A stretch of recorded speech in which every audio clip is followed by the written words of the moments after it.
Hi, Wendy.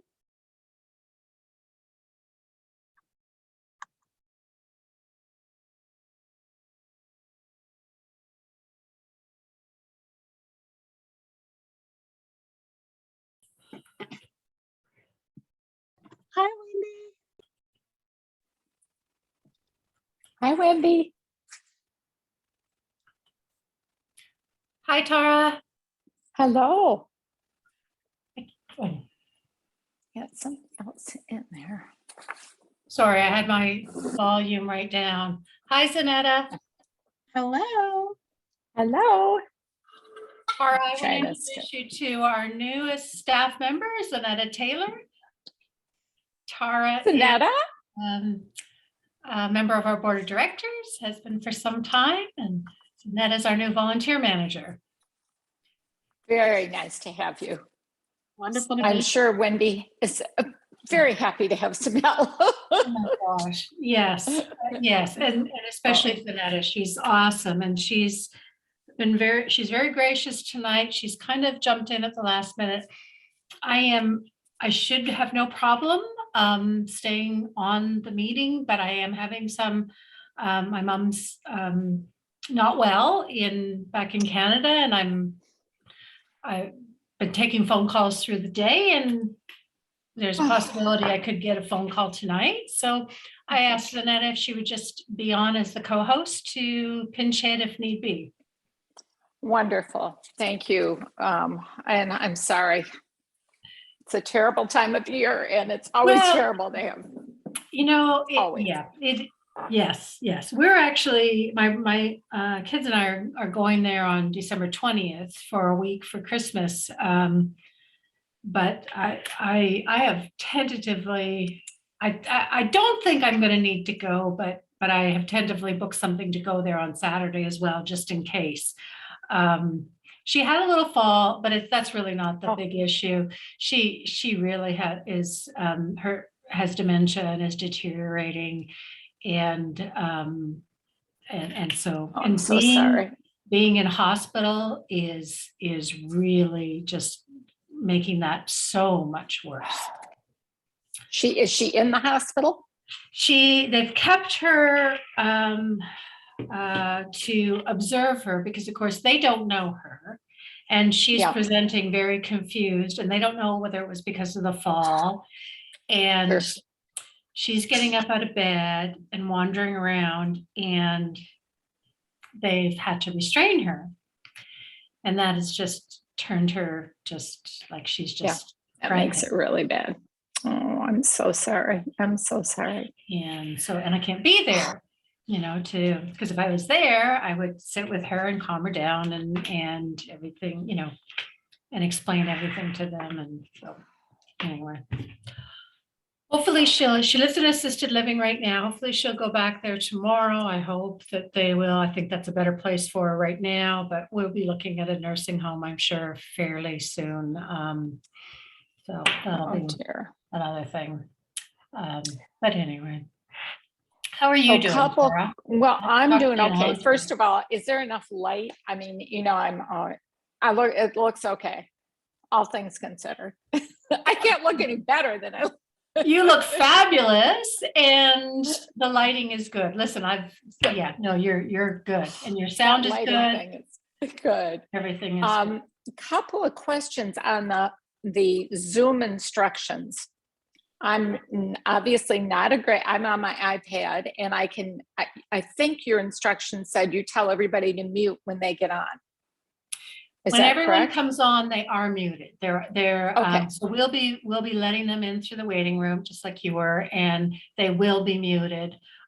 We ask them to stay muted during the presentations, otherwise it can get a bit noisy. And the chat buttons, again, I'm not sure they're different in different places. So Right.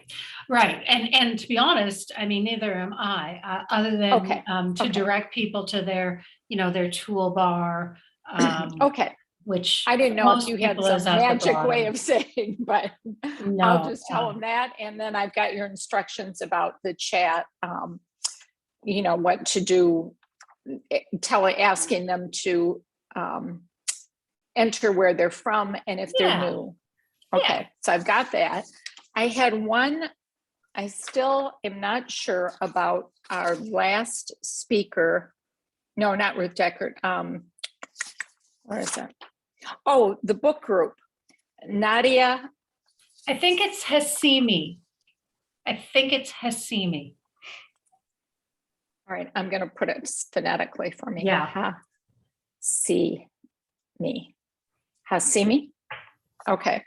And then you said Circat is, the T is pronounced. I guess it is. I mean, I looked up the pronunciation online and they were kind of not pronouncing the T, but then when I heard the Blink Now video, they were saying Circat, just the way it Circat. looks. Okay. And then it's Comera. Comera, yeah. Okay. Yeah. Okay. You're doing Oh, great.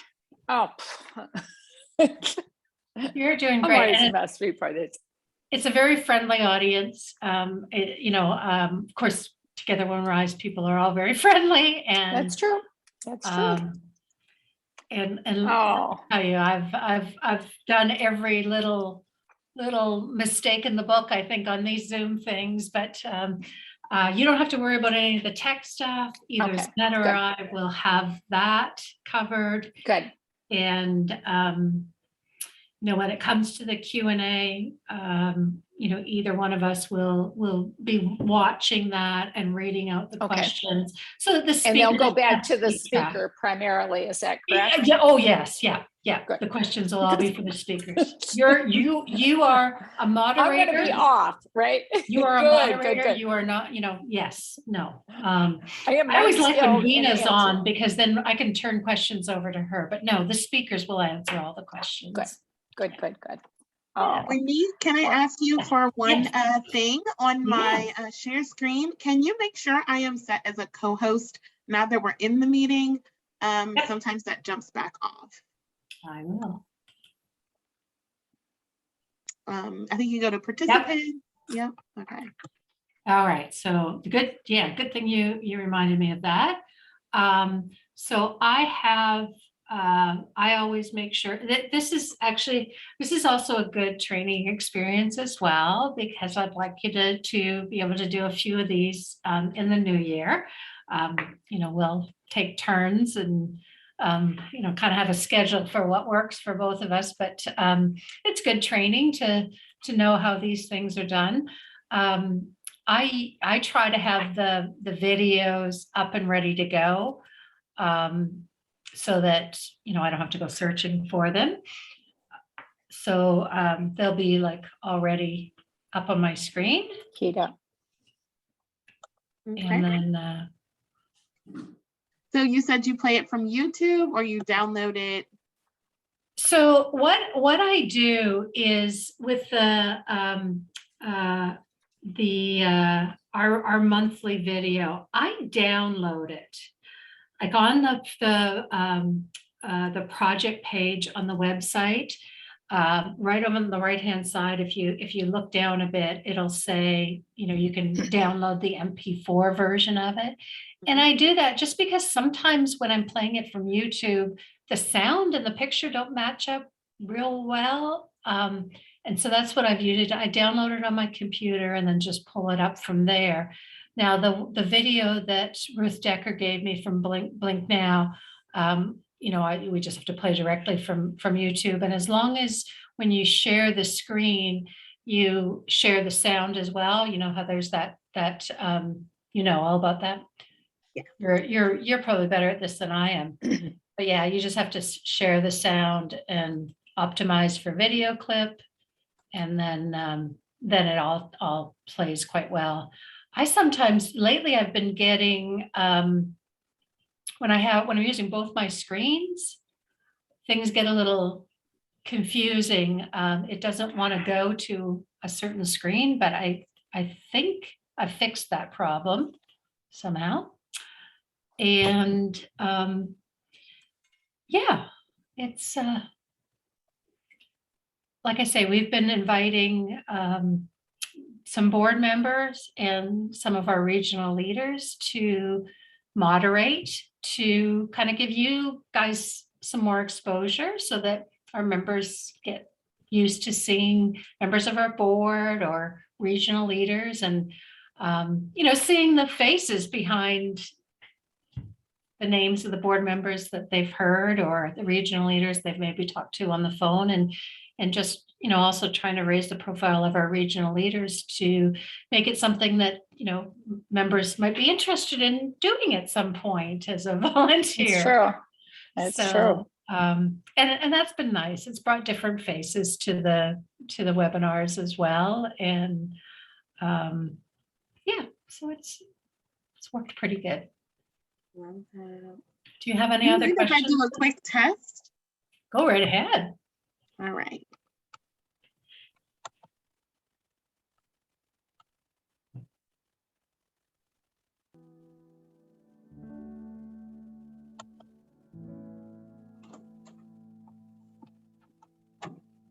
For those who don't know me, my name is Dativa. Can you hear Migeli, that? And I'm the Yes. Executive Director of Connect. Okay, perfect. There was no sound at first, and I was like, I was wondering if I should hear something. Okay. All Oh, right. And then we'll just do the second one really quickly. And these are the only things that I would need to share, right, Wendy? I sent you that little PowerPoint with Yes. some photos. Surrounded by the Himalayas. Yes. When she's going to be talking about the women in those photos, Ruth Decker is. So while she's talking about them, you can maybe just pop them up. These? Yes, they're not great photos, but Yeah. Can you see that in presentation mode? not a little bit. Yeah. yeah, like I say, they're not. She sent them. They were really small to begin with, but There's that's a okay. black, there's kind of a bar. Yeah, what across. is that bar there? Yeah. So this, what about now? Is It's it still moved? there. There, yeah, it moved. Yeah, it's Yeah. the There you go. toolbar that says I'm screen sharing. There you go. That's better. Oops. Now we've It got a pops- square in the middle. It's gonna, oh, there's a square in the middle. Okay, so yeah, I won't be able to share my screen and have open the chat. That's just because sometimes Zoom does that. Okay. It's the box of the chat. That's what's popping up. Okay, all right. Well, But why you don't we split the duties? You have everything all lined up to share and I'll kind of watch the chat and, if there's questions in there, I can kind of keep track of that. If for some reason though, I have to jump off, I will turn off my video and that's the sign that I've had to go take a call and you can just watch the chat then. Love that. Great. And then if you are on, then you will moderate and ask the questions to the. Sure. Okay. Yeah. So you're the sharing person and I'll be the monitoring person. I love that. Okay. It takes a village to do one of these things, let me tell you. Yeah. If you happen to have to pop off while it's question and answer time, is there a format that you like to use to do that? Just basically that just jump in and I say, Wendy had to step away, but I'm going to read out the questions and then I just, read them out from the chat. Love that. Yeah. All right. Yeah. Great. Is there a time limit, Tara, where you keep time for me? Well, Wendy's given a very specific time. So I don't know how well these go, Wendy. Yeah, I mean, usually we stay pretty true to it. Usually the Q&A has kind of a natural conclusion and Okay. yeah. Zanetta, if I was gone and you were watching it, you can just, okay, well, anybody have any other questions? Otherwise, I think we've covered them all in the chat and you can turn it back over to Tara. Perfect. And Tara, I won't have that up because when I share my screen, it's going to make a bigger box if I pull my agenda up on my computer Okay. screen. So Okay. if you kind of just, you have it printed, just take a look at it if I get off track with Okay. time. Okay. Yep. And same for me. So I've got it Okay. printed, but Great. All right, Lauren Mason from Comera is coming on. okay. Hi, Lauren. Hi, Wendy. How are you? I'm good. How are you? I'm good. I'm good. Nice to connect with you. Good to connect with you. Lauren, I'd like you to meet Zanetta Taylor, who is on our staff as our volunteer manager. She'll Hi, be helping out tonight with sharing the videos and whatnot. And Tara LaRose is a member of our board of directors. Lauren is managing director with Comera. Oh, I've got her info here. Yes, Yeah. Tara's going to be introducing. I know all about Thank you. Thank you. It's great to connect with you, ladies. Thanks for having Very me. nice. Now I'm, we're saying that correct, are we? Comera. Comera, Yeah. correct. Comera with a K. Yeah. Yeah, we Good, like to just make sure. And my name's pretty easy, Lauren Mason. My maiden name was LeBlanc, so I'm enjoying the Mason because it's much easier to spell and pronounce. Yeah. How about Tara? Yeah, Tara. I Yeah. apologize if I call you Tara, but Tara. Yeah, that's perfectly all right.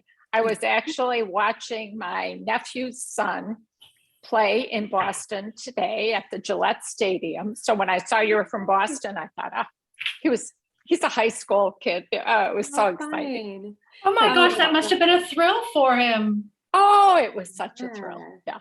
Yeah, it was fun. That Wow. sounds He's a good like player. a treat. Yeah. Now, That's what brought him to be able to play at the Gillette Stadium? What were they? Oh, it's like the Super Bowl or something for high schools, Yeah. I don't know, class A, B, C, D. So yeah, he's a really good player. Does he have hopes of going into the NFL? Oh, college. College for sure. Yeah, He's college. being recruited. Yeah, definitely. He was player of the game today. So Oh that's my pretty gosh, exciting. That's Yes, very I'm so proud. exciting. Well, maybe he'll come That's great. down this way because, college football is so big in the South. Oh yeah. Yeah. Clemson, it would be a good one for him. Yeah. I don't know. Shameless plug, he's- go dogs. Yeah. Oh, yeah. Who are probably going to win this year, Yeah. right? Yeah. Lauren, are you a football fan? I'm not a big sports fan. My husband is. He does all the fantasy sports and things like that. So I follow along just a little bit. But I know I'm lucky in New England. We have so many like winning sports teams. I should appreciate it more, but I honestly don't follow Mhm. too much. Oh, Where are you yeah. all based? Are you in the same area together? Different places? We're all over. I'm, All over. I'm Yeah. in Greenville, South Carolina. Okay, great. Lovely. Zanetta's I'm in. Oh, go ahead. Go ahead, Tar. Well, I'm in Florida right now. I live Oh, in Florida. Michigan part of the time, but I'm in Florida. Oh, nice. Lovely. And I'm in What about you, Georgia. Zanetta? I am in Georgia. Oh, in Oh, Georgia. you're not too far. Yeah. No, we're all neighboring states here. Exactly. Exactly. Yeah. The nice thing about Zoom is being able to connect virtually. That's great. Did you Yeah. prior to the pandemic, did you have, national webinars in this kind of way? Even in No. person? No. No, we did not. But now that we have them, we're continuing them and actually hoping to use them as an opportunity, not just for our existing members but to attract new members as well. By giving them an opportunity to join wherever they're from without, they might not have a chapter in their area or, maybe they can't, they just want to try us out. This is kind of a easy way to just pop on and see what we're all about. And so, Yeah. we moved very, very quickly when everything started shutting down in March of 2020, and we're offering these several times a month. Now we cut back to just once a month. Some of our chapters are meeting in person now. Some are doing their own Zoom, but at that time we weren't sure whether any of the chapters were going to have Zoom meetings themselves or not. But our members surprised us. They really learned how to use the technology just as we did, and they're making the best of it. They miss being able to be in person, but it's amazing that I would say at least 2/3 of our chapters have continued to meet even while they had to do so on Zoom. Considering our model was based on not only getting together but sharing a meal together, you know, Right. and that's a big draw, the food and whatnot. The dedication of our members is amazing to me. It's, That's awesome. Oh, it's It's so really- wonderful. yeah. Such a beautiful idea. Have you guys had many requests yet to speak to our individual chapters? We have. I think I have about 8 of different chapter meetings. I had one last night actually with the Boston chapter virtually, which was the first one. But I think most of them I'm going to do myself. I'm the only US staff right now. We had some transition. We usually have two full-time staff. So right now it's just me. So I think I'll be doing most of them. We have a couple that my colleague and our executive director in Rwanda is going to be able to make, the ones that are earlier in the day. But because it's a 7-hour time change to Rwanda, she can't make any of the evening ones. It's like 2 a.m. for her. I know. She's a mother and works full time. It's too hard to do. So we'll try to accommodate as many as we can. But yes, it seems like a lot of clubs are interested, chapters are interested. So look forward Yes. to getting Well, connected. that's what virtual meetings have allowed us to do, because before we would put out the speaker list and it would just be people that, had a speaker close by that would do it. Hello, Ruth. How are you? She's muted. Hello. It's How are nice you all? to meet you. Good. Good, Ruth, let me good. introduce you. These are all sort of participants. So Ruth Decker is with the Blink Now Foundation, which works in Nepal. Lauren Mason is with our featured grantee for the month of December, Comera in Rwanda. Zanetta Taylor is our relatively new volunteer manager at Together Women Rise. And Tara LaRose is going to be our moderator MC tonight. She is on our board of directors. Terrific. So nice to meet you all. We were Nice just to saying it meet takes you. a whole village to put these things together. Oh, I'm sure it's so much work. And do you expect a big turnout? Do you have a number in mind? There was over 50 registered, and there's always a bit of a drop off from the number that register and the number Yes. that actually attend. But we will also record it and make it available for anyone to watch afterwards. So we get a fair amount of interest in that as well. But usually anywhere between 30 and 50 is sort of what we'll have. Great. Well, I'm so happy to be a part of it.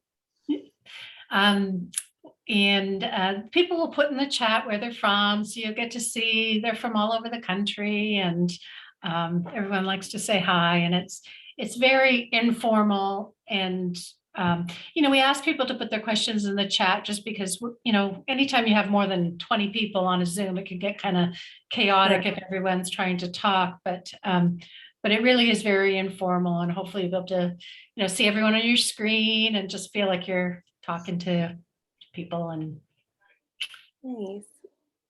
and we have to ask and would love, I know there would be many people that would love a little update about Maggie and her baby.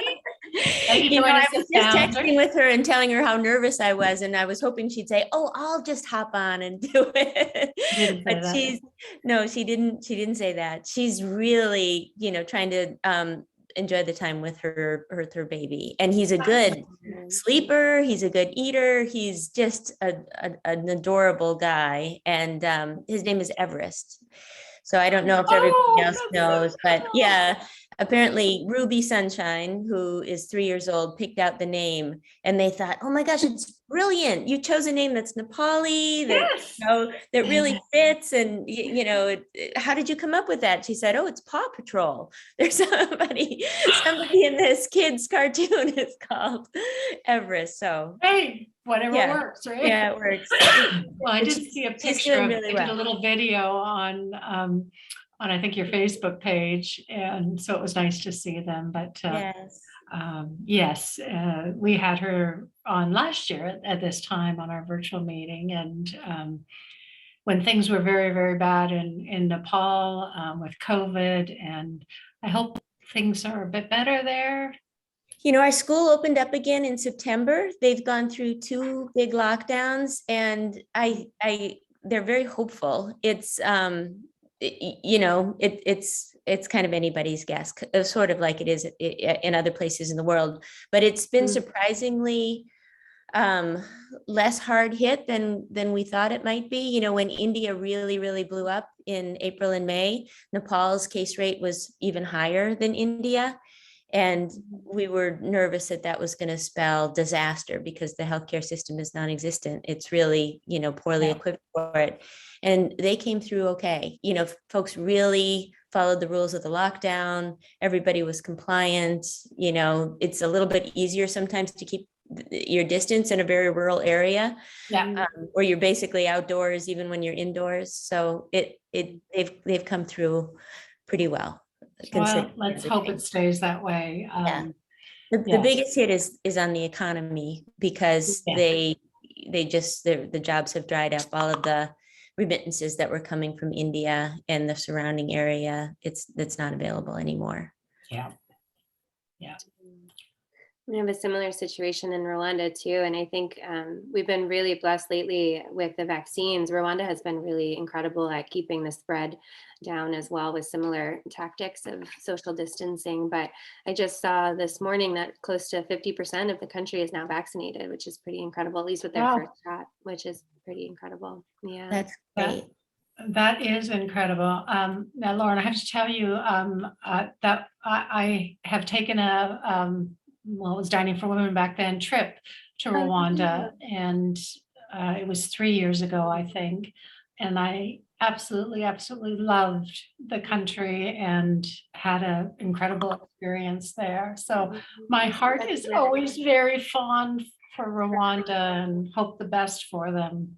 Thank you. I'm glad to hear you had a great trip. It's a beautiful country. It's one of the most beautiful places I've been. I think the people are the most beautiful and kind and generous anywhere I've been, and feel really lucky. But it is a beautiful place to visit, and I hope there'll be more trips in the future. We sure hope so. You know, we've got trips planned that have been postponed with COVID. We're hoping to have several next year that have been postponed. Nope. We'll see. Hard to know what'll happen. Planning is tough right now, that's for sure. Yeah. And you know, it comes down to a large extent to what people are comfortable with, you know, no matter what plans you might make. If someone just says, you know, my own particular situation is that I don't want to take the chance, you have to respect that. And so, I have to admit, I still, you know, I feel a little bit nervous about traveling yet.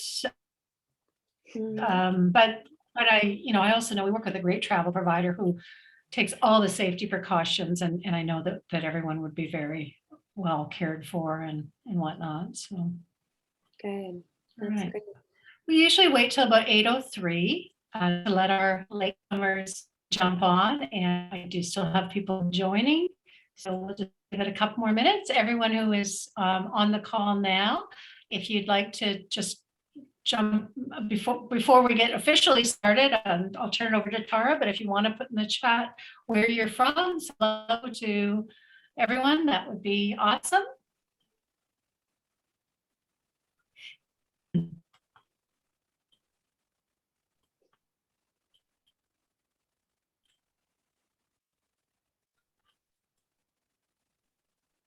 Yes.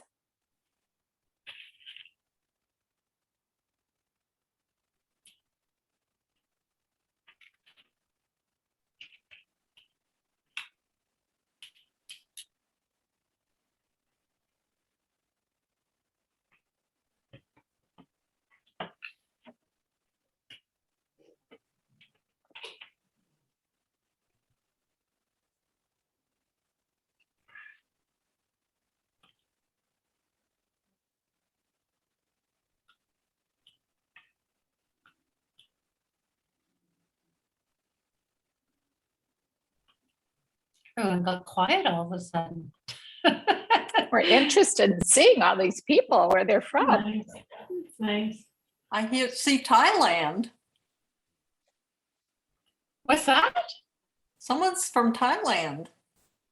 Oh my gosh, who's from Thailand? Anybody on the call?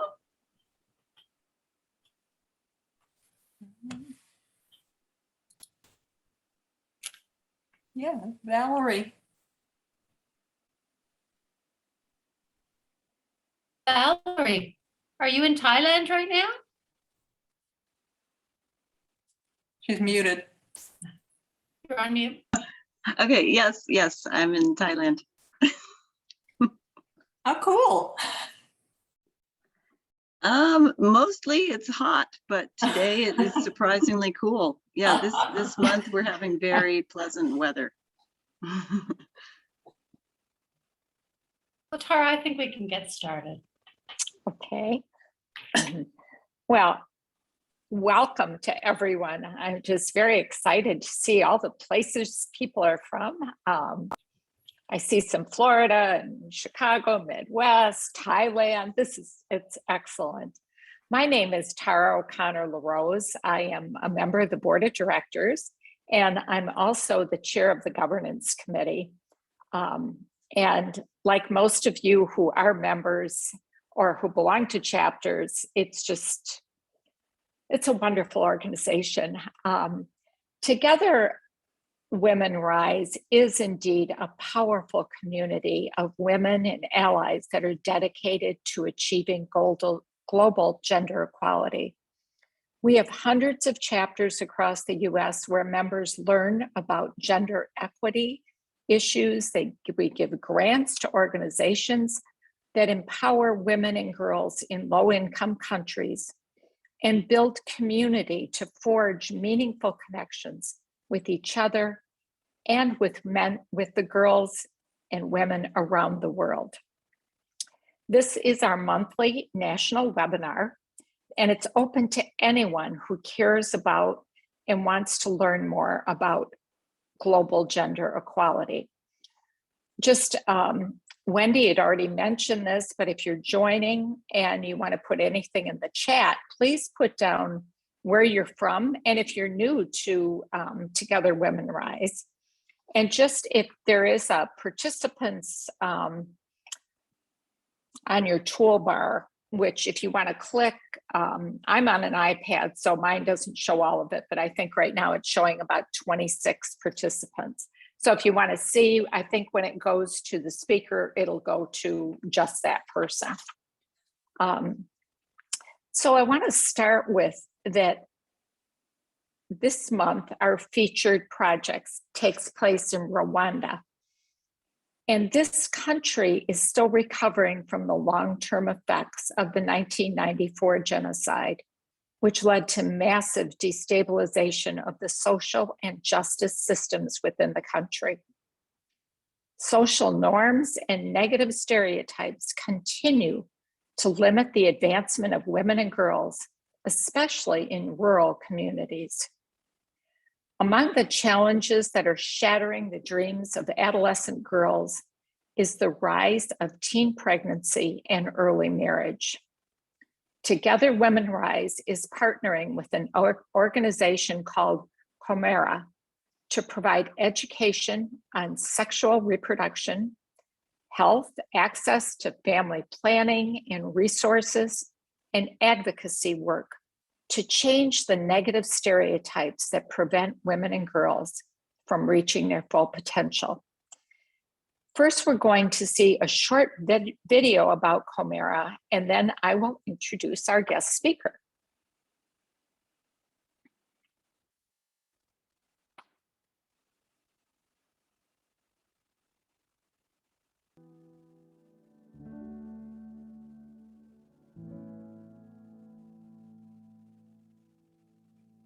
For those who don't know me, my name is Dativa Bidedi, and I'm we the can't see the executive video. director of Comera.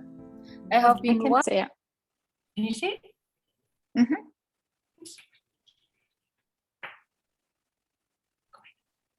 working for Comera for over 6 years, and I'm honored to now lead the organization after witnessing the brave and inspirational leadership of our organization's founder, Margaret Bartra.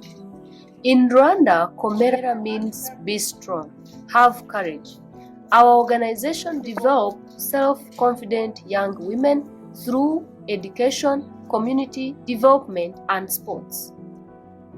At Komera, we believe women are strong, powerful, and full of potential. Hello, Komera family. My name is Rose, and I'm a director of programs at Komera. One of Komera's greatest pillars is education. In Komera, we understand the importance of education and its ability to change the trajectory of a person's life. The impact that quality education has on the life of one of our girls like Scovia is immense. In Rwanda, 43% of students completed lower secondary school and only 6% were enrolled to tertiary education in 2019, according to the UNESCO Institute of Statistics. Our goal is to help young Rwandans graduate from secondary school and university. We see a need to focus on quality education since the schools are overcrowded and after-school programs that help young boys and girls excel are limited.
Hi there, my name is Josephine. I'm a Teen Mother Program Coordinator in Komera.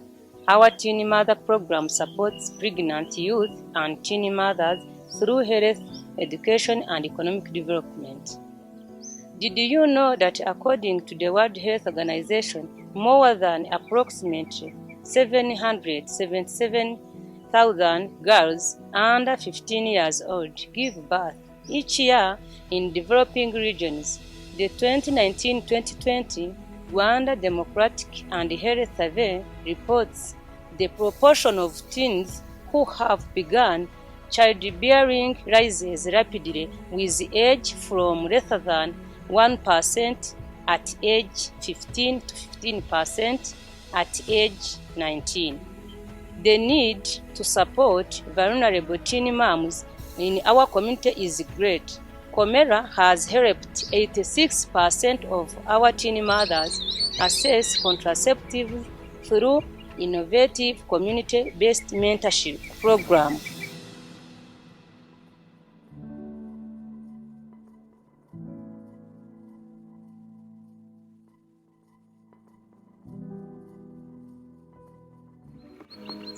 Iyo utwaye inda uhita wumva wiyambuye icyizere, ukumva ubuzima bwawe burarangiye, hakaba hari igihe ubyaye ukabona ubuzima buranze, ariko nageze aho ndiyakira nyine niha icyizere. Yego, nitwa Kubwimana Albertine, mfite imyaka 18, mfite papa na mama, mbana n'umwana wanjye, abo nibo bantu tubana.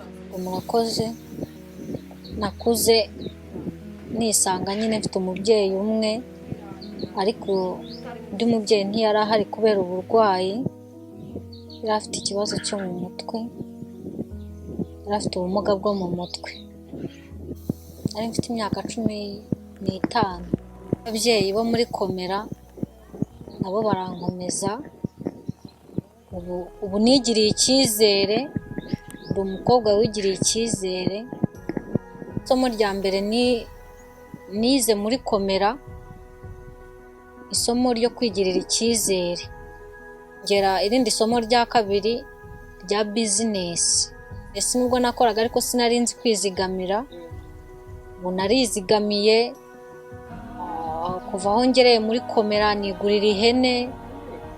Akamaro mbona yabagirira, umwana w'umukobwa amajije kubyarira mu rugo yiyambura icyizere, mu buryo numvishe bwo kuboneza nkumva banadufasha tukajya kuboneza, nabyo nkumva ni ingirakamaro.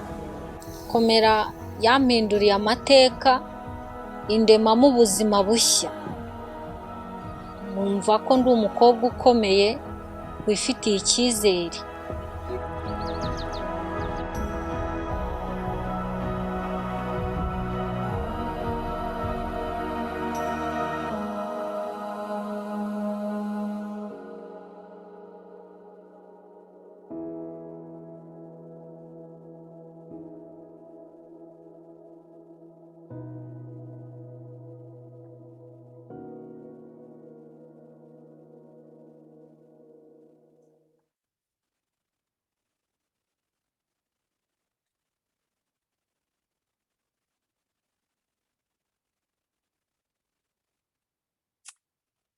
What a great video. I love the Have Courage. That's what a great name too to have for that. I'd like to introduce our speaker from Comera, it's Lauren Mason. She's joining us tonight from her home outside of Boston, Massachusetts. Lauren's been working to support this mission for the past 6 years, and in 2020 joined the leadership team as the managing director in the United States. She works closely with the executive director in Rwanda, supporting partnerships and outreach efforts to raise critical funding for the organization. Lauren has her BA in political science and sociology and brings with her a decade of experience working in the fields of microfinance, fair trade, and social justice. As a mother of a young daughter with a second child on the way, Lauren feels personally invested in her work at Comera to advance the lives of women and girls around the world. Lauren. Thank you, Tara, and thank you all for having me tonight. I'm so honored to join you. And I'm really honored to work alongside the incredible Rwandan women whom you saw in the video who run the program and really lead the organization from the ground in Rwanda. I'm just pleased to support and provide advocacy and partnership opportunities here on the US side to connect our Rwandan team. But what I wanted to share tonight was some of the things I really love about this project that we're partnering with Together Women Rise for, is that it both addresses the issue at hand, the issue of the high number of teenage pregnancies in Rwanda and the teen moms, and it's also preventative. So we're doing work for education and advocacy about sexual reproductive health and rights to young people, youth in primary and secondary schools in order to prevent unintended teen pregnancies. So it's both preventative and addressing the issue at hand of young women who are already pregnant and struggling, like Albertine, whom you saw in the video. Teen pregnancy has increased drastically during the COVID-19 pandemic over the past 18 months in Rwanda, as it has globally, and that's happened for many reasons. In Rwanda, we saw an increase in gender-based violence and domestic violence while women and girls are at home, unfortunately. And many of the girls staying at home are losing hope for their future because schools were closed in Rwanda for over 8 months. We've had several lockdown periods, and many girls just didn't know if they'd be able to go back to school, if their schools would be open again, if they'd be able to continue to receive scholarships or funding to pursue their long-term goals. So a lot of girls decided to get married early or have children at an early age, whether it was their choice or not. And the piece around education on family planning and general reproductive health education is incredibly important for girls to understand how to get pregnant, how to prevent pregnancy, and really gives them the agency over their life to help plan for their future. So it's become a really a big issue in Rwanda, especially this year. And it's unfortunate to see the increase We at Comera participated in a multi-country research study across Eastern Africa a couple months ago here with our partner Amplify Girls. And the research was about girls returning to school. And what we saw was that when schools did reopen, the main reason that girls dropped out of school or didn't return to school was teen pregnancy for girls that got pregnant during this time. And what we found from the research and from interviewing girls in the community was the main reason that girls had gotten pregnant was for transactional sex. So sex for in exchange for goods, and goods such as food, basic needs, feminine hygiene products, and even school fees. So a lot of students, a lot of girls face this as a way to provide income for themselves, for their families, and sustain themselves during this really challenging time. So we were really disheartened to hear that the results of this survey, but it did re-inspire us to continue the work in this field and continue our work focused on health as one of our pillars, and especially this work in sexual reproductive health for education and advocacy. A big challenge for our teen moms, as you heard in the video about Albertine, is that once a young girl is pregnant in the community, they're seen as outcasts in the community, and they're really exiled from their families. And so Comera does a lot of work to change gender norms, negative gender norms in the community about women and girls, so that they're more accepted in their homes, they're welcomed in their communities, and they can participate in society. And so our social workers, some of whom you saw in the video here, they do a lot of work to reconcile families. And I think that's some of the most incredible work that I've seen and stories I've heard about families where a young girl, maybe 12, 13 years old, who's recently pregnant, was previously living on the streets or living in an unsafe environment. And through this program at Comera, she's able to be welcomed back into her home where her parents and families can help support her as she raises her child on her own. Oftentimes, many of our teen moms are single moms. And so this reconciliation and reunion with families is really important and a really key piece of rebuilding livelihoods for these teen moms. So our hope with this partnership with Together Women Rise is that we can expand our reach of these programs, be able to reach more schools in our education program, and increase the access to both education and access to sexual reproductive health for these girls in rural communities. So we are very much looking forward to this partnership. We're really grateful for your support and for participating in this project with us. And I look forward to continuing to share more about this project with many of you over the next few weeks at your various chapter meetings. Several clubs have reached out already, and I look forward to having more conversations with you at those meetings. But I would love to answer any specific questions you have about the project or about Comera or anything you'd like to learn about the program. So Tara, if there's questions or I can answer, I'm happy to do so.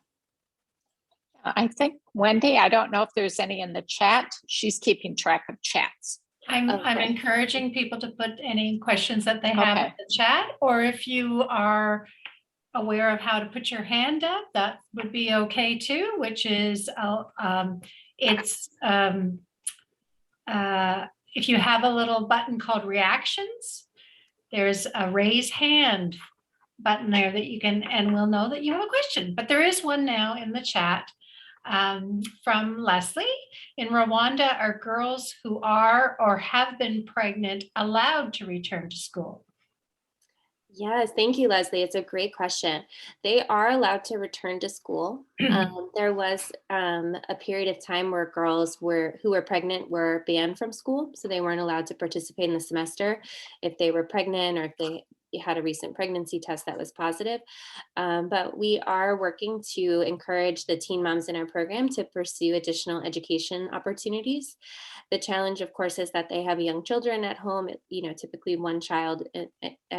The teen moms in our program almost all have one child, some have several children, but trying to find childcare for their children so that they can continue their education is also a challenge. So that piece around reconciliation with their families is incredibly important to be able to provide support support for childcare and help the young woman in her future endeavors. Our program right now provides an opportunity for the teen moms to pursue a business at the end of our program. And so they're given a small grant, a micro grant, to be able to start a business and encouraged to do so in a group together. And so the incentive behind that is that women have an opportunity to earn income for themselves and their families. But of course, if girls are more interested in pursuing education in lieu of a business, we will support that as well. So we have supported girls to continue their education, especially some of the younger girls in our program who are 12, 13, 14 years old, who haven't finished secondary school. To be able to go back to school is really important. Lauren, thank you so much. I think we just all learned so much from this, a great video, but also congratulations on your own pregnancy. That is something you've desired and your daughter. Yeah. So it's great to have choices. It really is. And honestly, as a woman and as a mom and, expecting my second child now, I've never felt more grateful for the opportunity to plan for my future and be able to plan to have children when I decide to. And I really, it feels personal to me, especially that a lot of women and girls in our community don't have that choice or don't have access to education to understand how pregnancy happens, changes in their bodies, how they become pregnant, or choices about their future, and understanding, that being a mom is a big choice and a big responsibility and can really be life-changing. And my hopes for these young women and girls are that they're able to have more agency over their future and make choices for themselves. There are a couple of more questions here. Question from Deborah about whether birth control is culturally acceptable in Rwanda. It's a great question. It is, it's available. Contraceptive is available. Birth control pills are still not readily accepted as a main form of protection. To be honest, it is available, but there is still a lot of stigma around going to a clinic to be able to get the pills yourself. So that's a big barrier for girls. But understanding menstrual cycle, we teach a variety of different education topics on sexual reproductive health and partner with local health clinics. So if girls are interested in getting birth control, if they're interested in talking about different preventative options, we will take them with us. We have mentors who will travel with them to the clinics. They don't have to go alone. They feel confident and they can have their questions answered and access resources. But we at Comera don't provide contraceptive. We do partner with health community services to do so. Okay.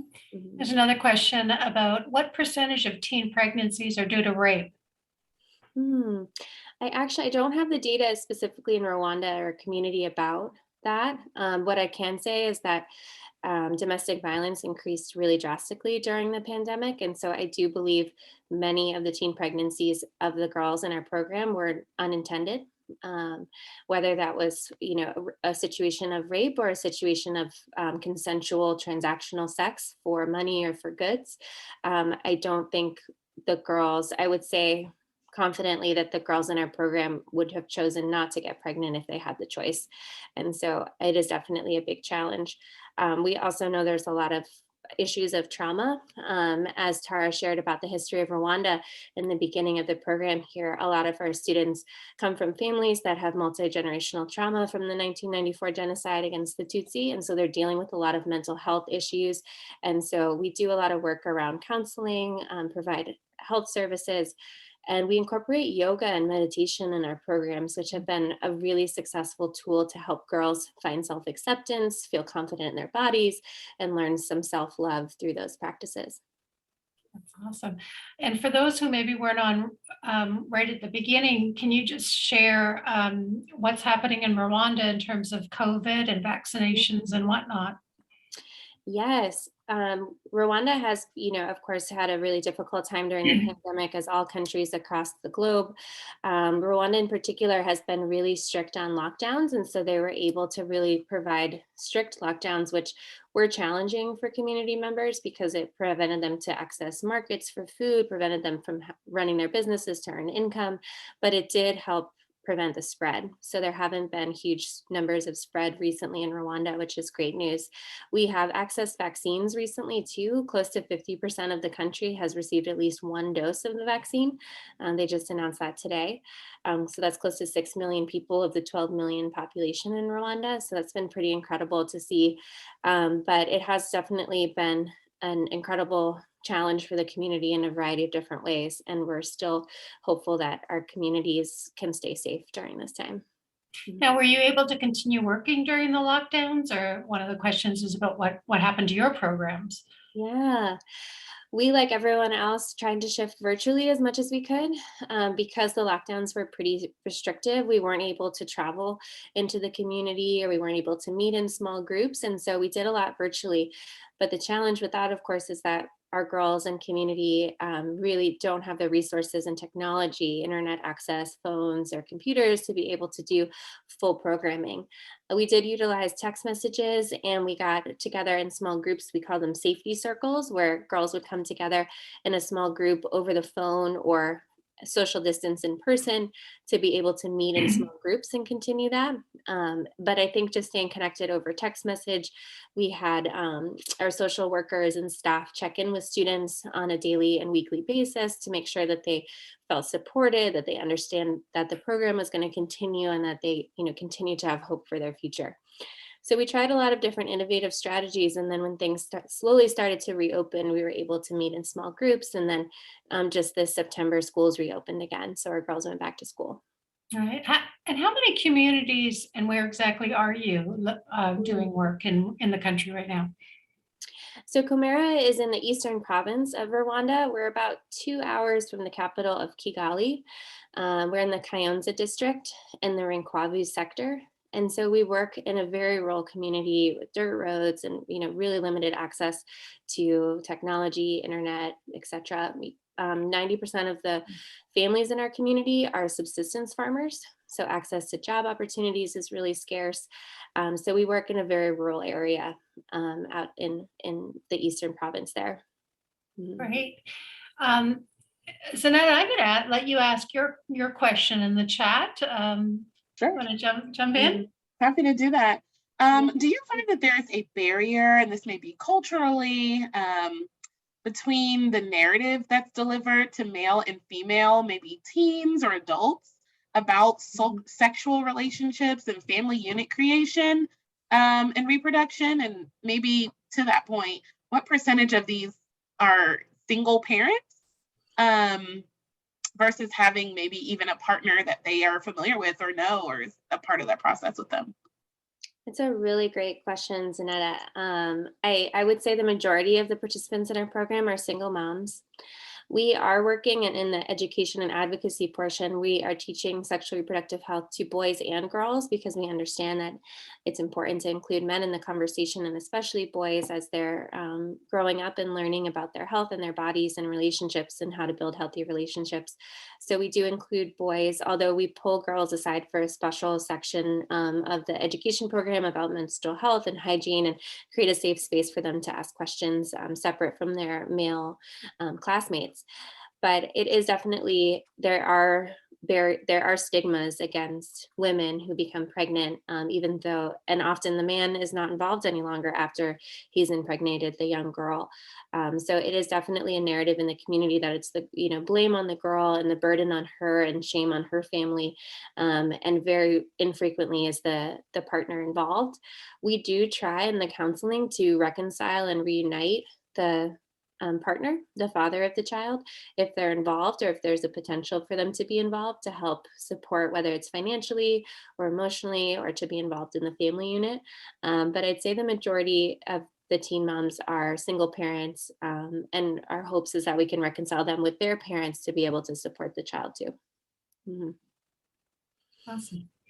These have all been great questions. I don't think there's any more, but if you're able to hang around, Lauren, and if anyone has additional questions to put in the chat, we'd appreciate it. But otherwise, I'll turn it back over to Tara. Thank you. And make sure you put in, when you're doing any of the chats, where you're from, because it's great to see all places that Sorry, I'm having a little technical problem here. Hello? Am I back on? You're back. Okay. I don't know what happened. Who knows? Who knows? This is the last year of our 3-year, $75,000 sustained grant to the Blink Now Foundation in Nepal. Blink Now serves women and children in the lowest economic sector of the population of Surkhet, Nepal. Our sustained grant supports the Kapali Valley Women's Center, which offers women the opportunity for job skills, empowerment, allowing them to start a new career, increase income, and eventually to build financial independence. So with us tonight is Ruth Decker, the Chief of Staff for the Blink Now Foundation. Ruth provides support and leadership for Blink Now's administration and ensures that the programs in Nepal are running smoothly and the organization's programmatic goals are being met. Ruth has spent 25 years working and volunteering in the nonprofit youth-based sector. Thank you, Ruth. She holds a master's degree in public health from Tulane University and a BA from Macalester College. Ruth loves working with Blink Now and believes we all have the power to change our world. Ruth. Thank you. Thank you for the lovely introduction. And I'm so pleased to be talking to all of the wonderful people at Together Women Rise. My heart goes out to you and my gratitude goes out to you because really this is the group that helped enable us to start the Coppola Valley Women's Center way back in 2013, which is just amazing.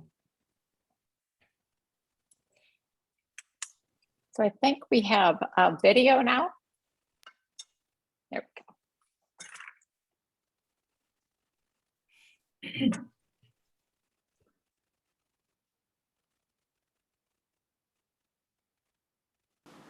In a valley surrounded by the Himalayas, there are thousands of women who struggle with unsafe living environments, lack of access to education, and little economic opportunity. Each woman has a different story. Most women were never given the opportunity to step into a formal classroom. Many women dropped out of school because of marriage. Historically, in this region of Nepal, opportunities for women to make a living and have a voice in their community has been limited, but that's all changing. At Blink Now, our mission is to empower Nepal's children. With a children's home for 40 and school for 400, Blink Now is providing opportunity for children to have a brighter, healthier, and happier future. After 7 years in operation, we knew we had to empower the caretakers of our children to create a stronger and more sustainable future. The Coppola Valley Women's Center serves at-risk women in our community with life-changing vocational and empowerment trainings. The Women's Center offers something uniquely special, a safe space to learn, create, grow, and heal. Within our walls, friendship blossom and women of all ages and backgrounds come together to support each other.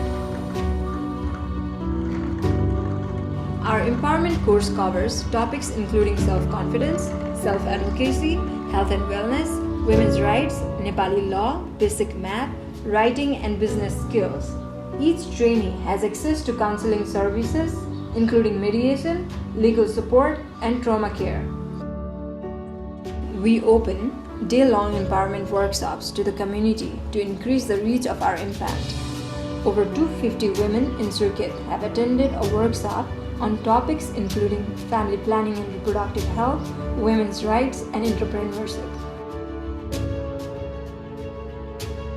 When we talk to Women's Center trainees, we hear stories of abuse, deprivation, and loss. 94% have experienced domestic or gender-based violence. 97% have little to no knowledge of their legal rights. 32% have had no access to education. 51% were married before the age of 18. Behind each of these numbers is a vulnerable yet powerful woman. She may have been married at a young age and unable to go to school, but now she pursues an opportunity to learn. She may have endured an abusive childhood, but now she demands a better future.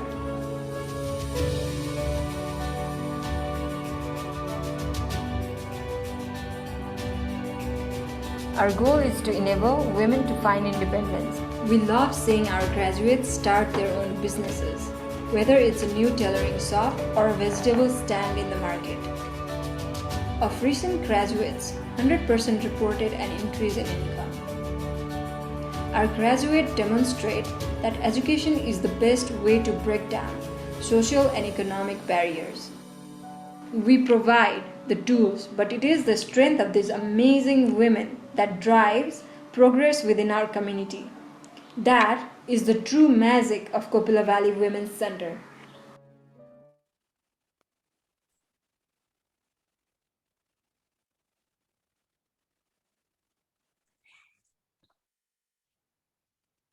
That video makes me so proud. And the joy that's involved in the Women's Center really, really comes through, I think. And it has been a joy. I want to just talk a little bit about how it all evolved. The Coppola Valley Women's Center really came about organically, like all of the programs at the Blink Now Foundation. You may be familiar with the founder story. Our remarkable founder, Maggie Doyne, was a Jersey girl just out of high school, and she went to Nepal on a gap year, and she stumbled across a world that was so unbelievable and foreign to her, a world where orphan children were not uncommon because of the 10-year civil war, a place where healthcare often made more orphans out of the children, and a place where a lot of children were doing physical labor, like breaking rocks, like you saw in that video, just to feed themselves at the end of the day. So she and her co-founder, Tope Mala, decided to start small, and they began by purchasing land to build a children's home and meet the immediate needs in front of them of the orphaned children. From there, they saw a real need for high quality education with safety as a big priority, no corporal punishment, no fees for the school to reach the most vulnerable and needful students. So that was the next phase. And then the next phase was making sure that they were healthy and providing a healthcare clinic. And when I came along in 2013, they were just looking at a more holistic view of the family and really wanted to improve the home lives and the economic stability of the house. And fortunately, that's when we applied to Dining for Women and were funded for a 2-year grant to get the center started. And it was really a life changer. For immediately 90 women came to the door and said that they wanted to sign up.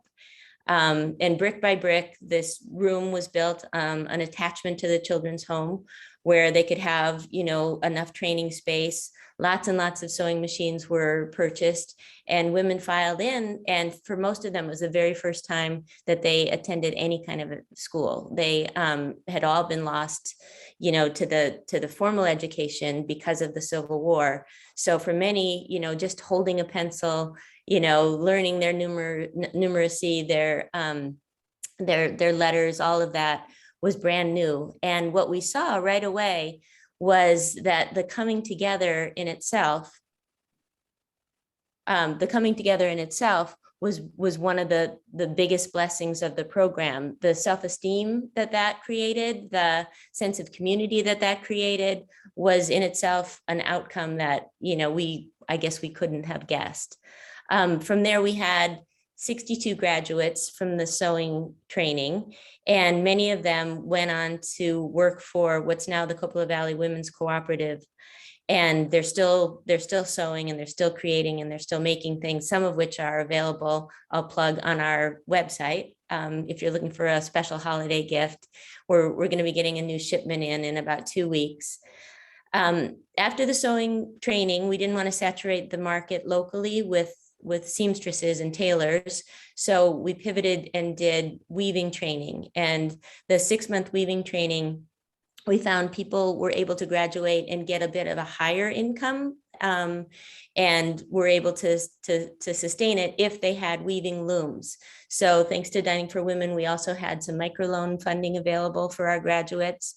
We did some surveys and we found that women were definitely earning a higher income, but they weren't necessarily practicing in the trade where they were taught. So we've been trying to provide more business training to our graduates, really trying to work at supplying their looms, their materials, whatever they need, with the idea that they'll pay back to a fund, and then we can continue to keep that going. In the most recent years, we have been doing a beauty parlor training. This came about, a group from the Netherlands partnered with us, and they came, Hairdressers Without Borders. And it was going to be just a one-time short-term thing.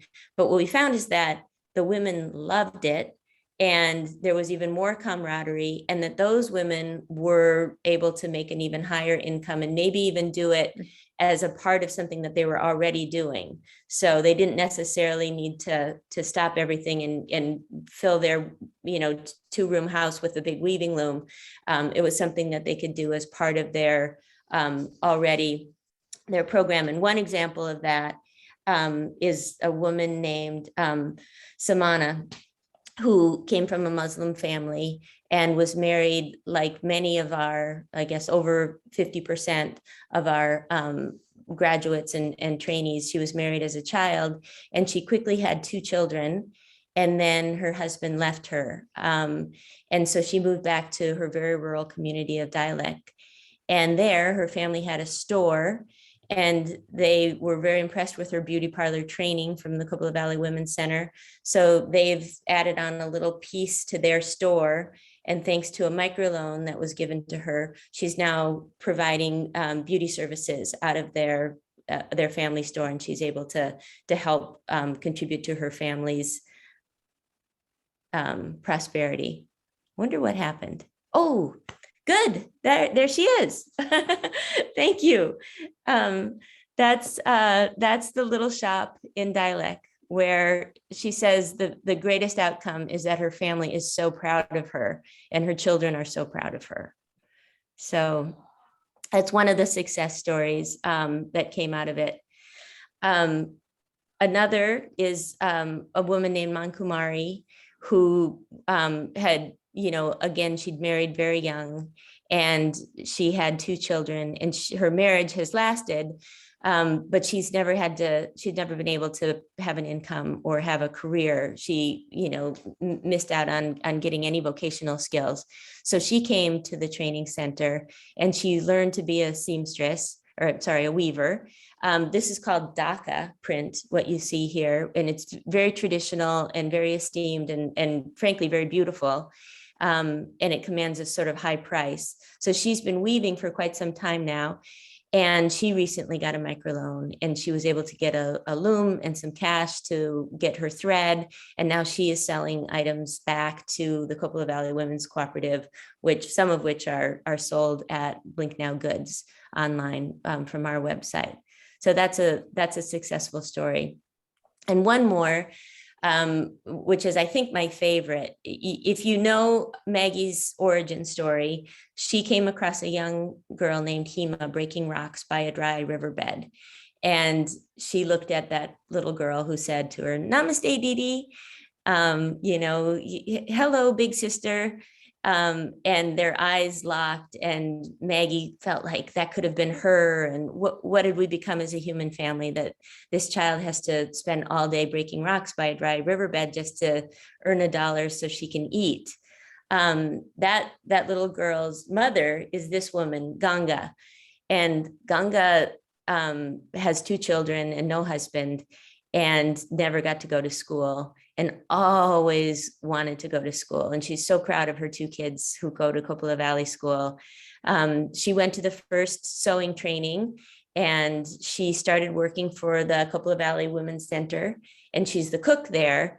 And when you walk in, she's the first one to give you just a great big hug. She's got this just, great presence, and she'll just wrap you in her arms. And then for the rest of the time that you're there, she's peeking in to see if you want some tea, or she's making you some fabulous food, great big smile all the time. She's just like lights up the center. This past winter, in between breaks from the COVID lockdown, we began a literacy training. And for the first time, Ganga Didi got to learn to read. And here she is with her book. And she was learning so fast. And she was so happy. She just sparkles with it. And she couldn't be prouder. And I know her kids are very proud of her too. So we're really pleased to be able to offer that program. And we're going to continue that. And we've got 90 people on a waiting list for it. It's a pretty intensive program, but we're especially reaching our guardians and our Women's Center graduates, and believe it will be very, very successful. Our history with Dining for Women, with Together Women Rise, has been pretty extraordinary. After the 2013 grant application, we got funding in 2014 and 2015. The center was going, and then we got a wonderful email asking us to apply to be sustained grant recipients, and we jumped at the opportunity, and now are ending another 3 years of funding, which has really helped us through frankly, a difficult period where, we've had to navigate, like everybody else, a lot of the lockdown trouble, and also the additional trouble that Nepal has of, the economic despair that the lack of remittances has brought. The local economy, it has really been devastated by the fact that people aren't going to India, they're not going to the Middle East to work and sending money home. So it's made it all the more important that we have these vocational skills and we have these opportunities for women locally. Our next step, which I'm very, very excited about and is going to start this coming month, is we're going to have a training in electrical work for women, and it will reach a slightly higher. Most of the women who were in the sewing and the weaving, we had no education requirements. For the beauty parlor, they needed to have graduated from 8th grade. And that will be also true of the electricians training. But we've seen that in other places in Nepal, and we're partnering with a really reputable group that's done it in areas even more rural than ours. So we're pretty excited about that chance. I guess. Are there? Yeah. I was just going to ask Wendy if there is questions that have come up in the chat. I'm sure there will be momentarily. Everyone, I think, Okay. if you're like me, you're kind of just taking a breath and taking everything that Ruth said. It's stories like Blink Now Foundation that even after being on staff for 8 years still get me. I mean, the tears are about to come when I hear about how all of us together were there in the very early days of the Coppola Women's Center. And I mean, that video makes you proud, Ruth. It makes us very, very proud as well. So I just, like I said, it's those stories still really, really get me. So anyway, does anyone have any questions for Ruth? And those of you who, can you tell them what's happening with Maggie? There's a question. I knew they'd want to know about Maggie. I knew there would be some Maggie fans in the room. So Maggie would have been the speaker tonight, but she's on maternity leave. She has just had her second baby. I think a lot of us still think of her as that 18-year-old with a backpack that went to Nepal, and now she's, a married mother with 2 kids, and her little one, Everest, was born just a month ago, and he's just a big, fat, roly-poly, jolly fellow. He's really healthy and robust and eating and sleeping, and already adores his big sister Ruby. So they're settled in Canada. She's dying to get back to Nepal, but they need to make sure that Everest has all of his vaccinations before they're able to travel there safely. And if you want to go to the Blink Now social media, their Facebook page, I believe, has a little video of Maggie talking about Giving Tuesday with her husband and her 2 children. It's quite adorable. Yes. Anne has a question. Would you like to just ask your question, Anne? Yeah, sure. So I've always wanted to travel to Nepal. Of course, now I'm very carbon conscious about flying there, for one thing. And the other being that if I'm going to travel now internationally, I want it to be to do good.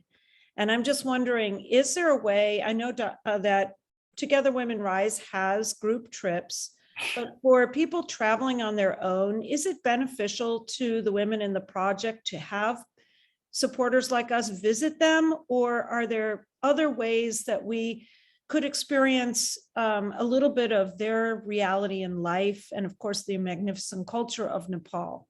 Thanks. Yeah, that's a good question. You know, we don't have the capacity to have a lot of visitors coming through because, you know, we've got a limited staff and we want to create a sense of normalcy for the kids, et cetera. We have one kind of premier volunteer opportunity that takes place in October. We've had to cancel it for the last 2 years, but it's our Desai volunteer program. And it's kind of neat. People from all over the world come and they bring their talents and they teach event planning or coding or dance or, you know, photography skills or, you know, creative writing, what have you. And that's, I think it's exposed our kids to a lot of really amazing ideas and role models and opportunities. That's pretty much the only kind of visiting that we have that sounds like it would appeal to you. I know that Together Women Rise is coming to Nepal someday when it's safe, and that we're going to have representatives meet them in Kathmandu and brief them and things like that. It's very difficult to get to, we're 18 hours away from Kathmandu or a plane ride, which is sometimes iffy, like the planes aren't running for the next few weeks because of some fog. So it's not a place where people visit casually. Yeah. And I think you're wise to ask all of those questions. Those are really good questions to ask.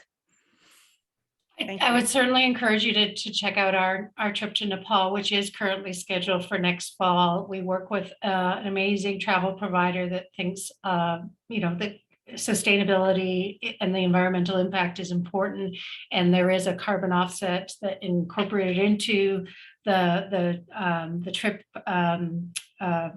price, and it might be something you'd be interested in, but there are a couple of other questions. Can you tell us a little bit about what's happening with COVID and the vaccination status in Nepal? Sure. Our vaccination status in Nepal is at 30%.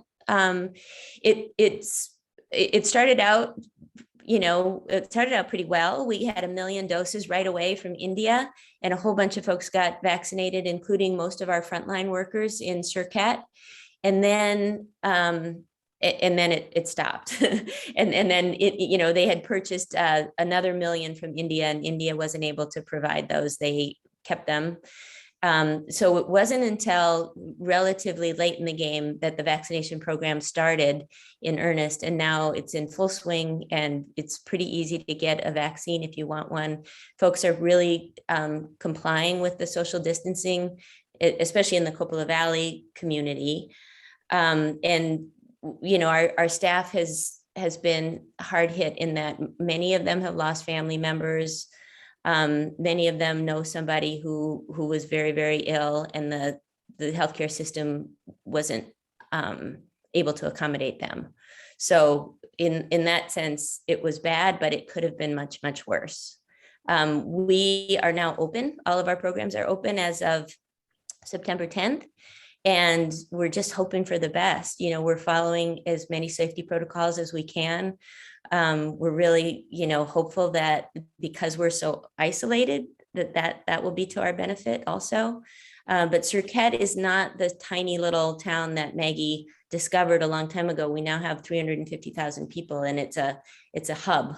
So we're not really an island necessarily. Yeah.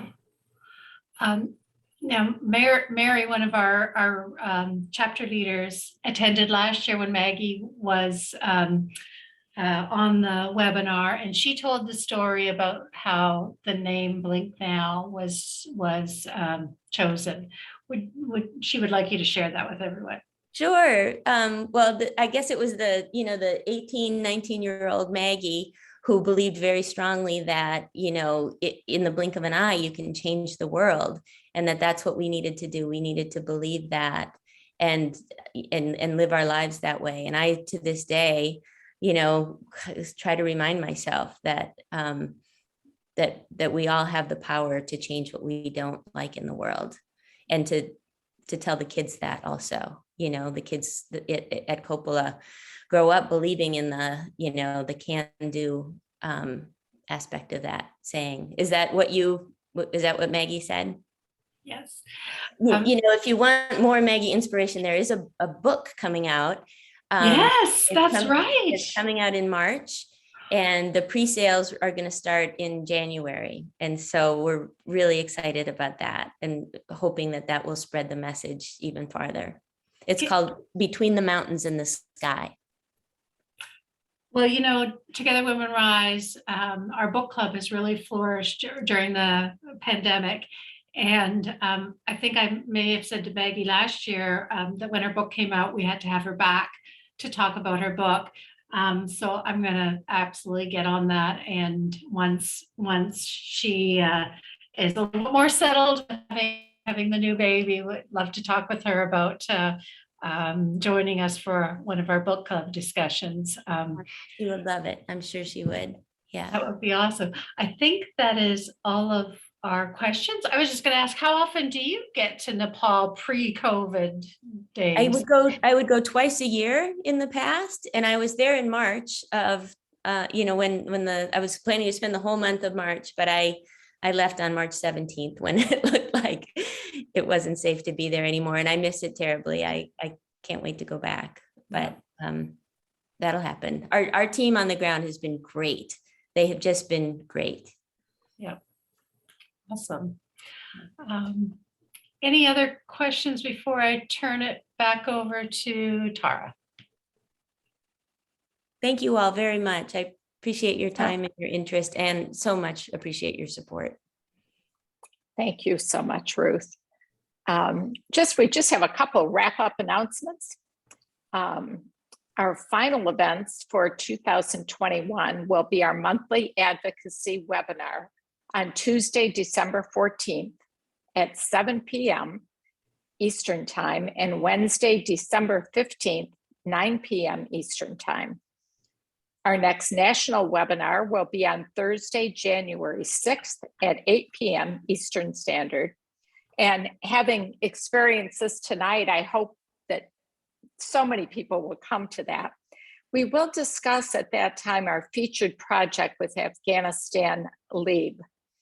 During the first 3 months of 2022, each of our featured projects will focus on the mental health needs of survivors of gender-based violence, each using a different approach to treatment and recovery.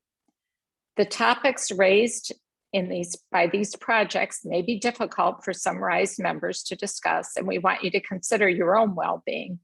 I think it's so interesting that Ruth and Lauren both mentioned how that prevails. And that's what we're looking at. How do we help some of this long-term? Because in both cases, your people have experienced this through genocide and others. And so these programs are intended to help there. On January 24th, we'll continue discussion on Afghanistan at our book club event. As Wendy just said, we've got some in the line here now for the future. Our featured book is The Pearl That Broke Its Shell by Nadia Heshmi. And we're thrilled that the author will be joining us for that discussion. Be sure to check our website for info on all upcoming events. Just click the Join Us tab, and here you'll learn more and be able to register for the events and also access any recordings of past events. I also do want to remind everyone that we're currently in the midst of our year-end annual appeal. The funds raised through our annual appeal are used to fund projects like the ones that you learned about tonight, as well as all of RISE's learning and community building programs. please make an annual appeal donation and invest in achieving global gender equality so every woman and girl can live freely and reach her full potential. You can donate online by going to togetherwomenrise.org. I again want to thank, first of all, Ruth and Lauren so much for your time tonight. I want to thank each of you for joining us. We just extend to you our best wishes to you and your family for a healthy, happy, and holiday season, and one filled with gratitude for all we have and all that we can give, because together women rise. Thank you so much. Thank you. Thank you.